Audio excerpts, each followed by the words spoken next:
फहीम भाई मेरे डायलिसिस को 12 साल हो रहे हैं। तालीम कितनी है? फ़हीम भाई मेरी तालीम जो है ना वो DAE इलेक्ट्रिकल है। फ़िलहाल तो कुछ नहीं कर रहा, अब आगे इंशाल्लाह कोशिश है कुछ करने की। अस्सलाम वालेकुम नाजरीन, रीना लाइव ब्लॉग से मैं हूं आपका होस्ट मोहम्मद फ़हीम अख्तर सुमरो। दोस्तों, आज हम जिस भाई से मुलाकात कराने आपकी जा रहे हैं वो ख़ुद एक डायलिसिस पेशेंट हैं और रीना लाइव ब्लॉग के ओनर भी हैं। ये जो चैनल है ये उन्हीं की काविश है, उन्हीं की सोच है, जिस सोच की वजह से आज हम यहाँ पर मौजूद हैं और भाई से आपकी मुलाकात करवाएंगे, उनकी ज़ाती ज़िंदगी के बारे में भी जानेंगे और हम उनसे ये चैनल बनाने का मकसद भी जानेंगे। भाई चैनल बनाने की ये ज़रूरत आपको क्यों पेश आई, उसकी वजूहात क्या थी, और उनकी ज़ाती ज़िंदगी के बारे में भी हम सोचेंगे कि उनकी पूछेंगे कि आपकी ज़ाती ज़िंदगी कैसे आप गुजारते हैं, क्या आपको मसाइल दरपेश हैं, क्या क्या मसाइल आपके साथ आ रहे हैं इस वक्त तक। तो भाई से हम अब बात करते हैं। भाई हमारे स्टूडियो में मौजूद हैं। अस्सलाम वालेकुम। वालेकुम अस्सलाम। फ़हीम भाई क्या हाल है आप? अल्लाह का शुक्र, आप सुनाएं, आप ठीक हैं भाई? जी अल्हम्दुलिल्लाह मैं ठीक हूँ आपकी दुआ से। अच्छा जहांगीर भाई, आज आपको बुलाने का मकसद हमारा ये था कि एक तो थोड़ा सा हम आपके लाइफस्टाइल को जानना चाह रहे हैं और दूसरा ये जो आपने ये चैनल बनाया है रीना लाइव ब्लॉग लाइव, और इसके बनाने का मकसद भी आपसे जानना चाहेंगे। तो मैं आपसे चंद सवालात करूँगा तो आप शफ़क़त फरमाएंगे, मुझे उनके जवाब देंगे ताकि उससे लोगों को रहनुमाई मिले। तो सबसे पहले तो मैं आपसे ये पूछना चाहूँगा कि आपकी तालीम कितनी है? फ़हीम भाई मेरी तालीम जो है ना वो DAE इलेक्ट्रिकल है। मैं तकरीबन 3rd ईयर के मेरे पेपर्स हो रहे थे जब मैं बीमार हुआ और डायलिसिस पर आ गया। सही सही सही। और मैं उसके बाद आपसे ये पूछना चाह रहा था कि आप काम क्या करते हैं? वर्किंग में भी हैं या रेस्ट हैं आप?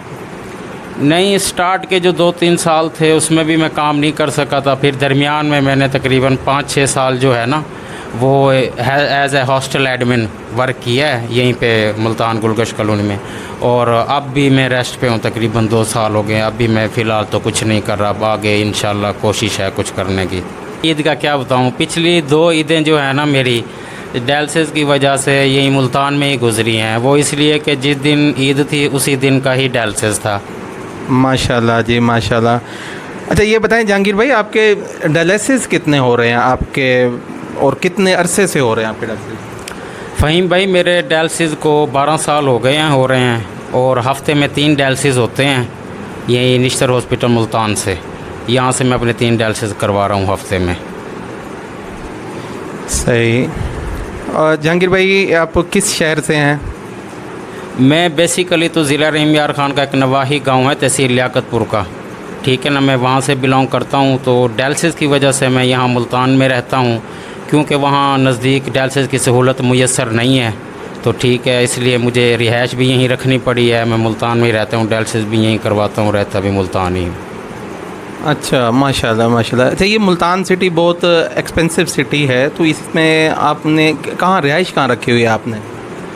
अल्लाह का शुक्र है, यहाँ पे मेरे मामू का घर है, 2 मामू हैं, उनका घर है, उनके पास ही रहता हूँ।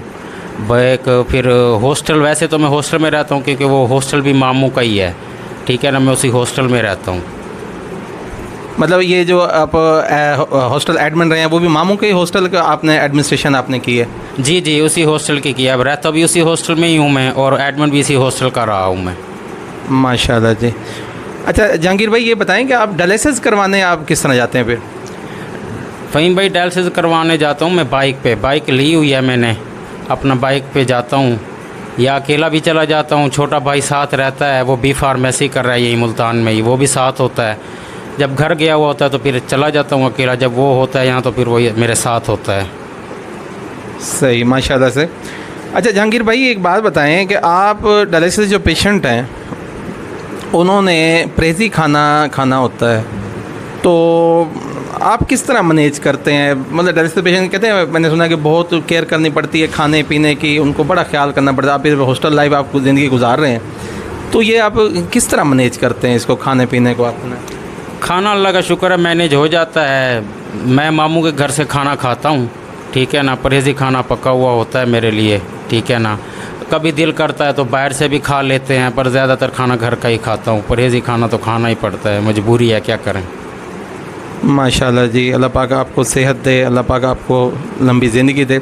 अच्छा जहांगीर भाई, ये बताएं कि अब आगे ईद आ रही है, तो ईद पे आपका क्या शेड्यूल होता है, क्या प्रोग्राम होता है, किस तरह आप गुजारते हैं? ये मुल्तान में रहते हैं या पीछे घर चले जाते हैं, कैसे होता है इसका सिस्टम?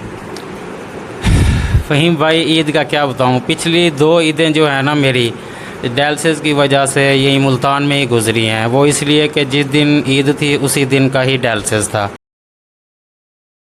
और निश्तर का जो डायलिसिस यूनिट है वो उसमें साल में एक भी छुट्टी नहीं होती, वो ईद के दिन भी होता है खुला, वो डायलिसिस करवाने पड़ते हैं। अब जो है ना, अब जो ईद आ रही है, सुन रहे हैं जुमेरात को है, तो इंशाल्लाह अब की तैयारी है मेरे घर जाने की। इंशाल्लाह घर ईद करूँगा जाके घर वालों के साथ, अम्मी अब्बू के साथ। माशाल्लाह जी माशाल्लाह, खैर खैरियत से आप जाएं इंशाल्लाह अल्लाह के हुक्म से। अच्छा जहांगीर भाई, ये बहुत मुश्किल टफ़ लाइफ है आपकी, ठीक है, आपके जो कुछ आपने बताया, जैसे वालिदैन से दूरी, बहन भाइयों से दूरी बहुत मायने रखती है। अल्लाह पाक आपको सब्र दे जी, मजबूरी बंद इंसान को कहीं ना कहीं ले जाती है, जाना पड़ता है।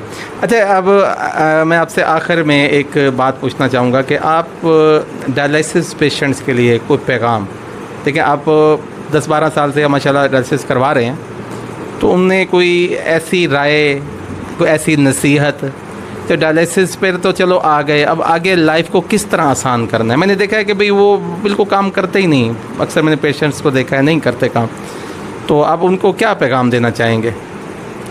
मेरा उन भाइयों के लिए पैगाम, पहले तो उन सब के लिए मेरी दुआ है कि अल्लाह ताला उन सबको शिफा दे, इस बीमारी से जान छुड़ाए।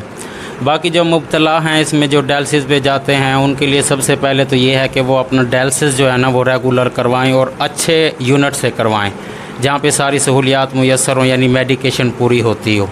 और दूसरा ये है कि जो चेकअप है डॉक्टर का, वो भी हर महीने बाद, 2 महीने बाद अपने टेस्ट करवा के सारा चेकअप भी करवाते रहें साथ के साथ, और मेडिसन भी खाएं, ठीक है ना। और जिन चीज़ों का डॉक्टर ने परहेज़ बताया है वो भी करें।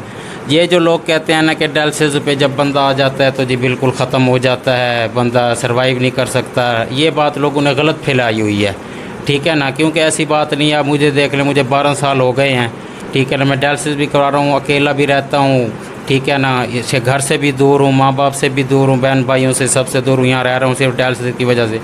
बस यही कहना चाहूँगा कि बीमारी अल्लाह ताला की तरफ से आती है, आजमाइश होती है इंसान के लिए, इसको अपने ऊपर सवार नहीं करना चाहिए बीमारी को, और मायूस नहीं होना चाहिए, ठीक है ना। मायूसी कुफ्र है, ठीक है ना, मायूस नहीं होना चाहिए। और मेरी इन सब मरीज़ों के लिए दुआ, अल्लाह ताला इन्हें शिफा दे, और इनसे भी गुजारिश है कि मेरे लिए भी दुआ करें ये।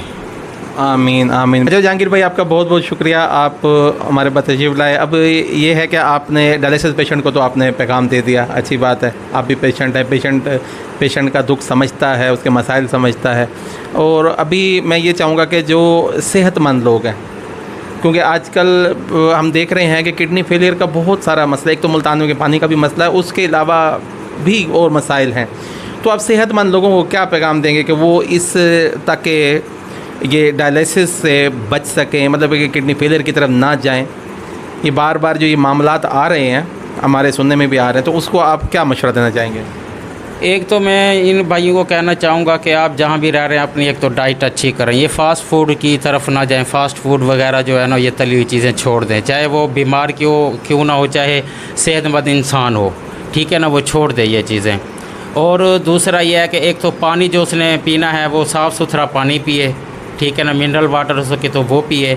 और दूसरी इसकी 2 अहम वजूहात हैं जो किडनी फेलियर की, वो एक ब्लड प्रेशर है और दूसरा है शुगर, ठीक है ना। जिन भाइयों को ब्लड प्रेशर हो, शुगर हो, उन्हें चाहिए कि अपनी मेडिकेशन करें, उसकी दवाई खाएं, इसे कंट्रोल रखें, क्योंकि ब्लड प्रेशर को साइलेंट किलर कहा जाता है, क्योंकि ये बाज़ पेशेंट में होता है और उसको पता नहीं चलता कि उसे ब्लड प्रेशर हो, और उसकी वजह से आहिस्ता आहिस्ता किडनी जो है वो डैमेज हो जाती हैं।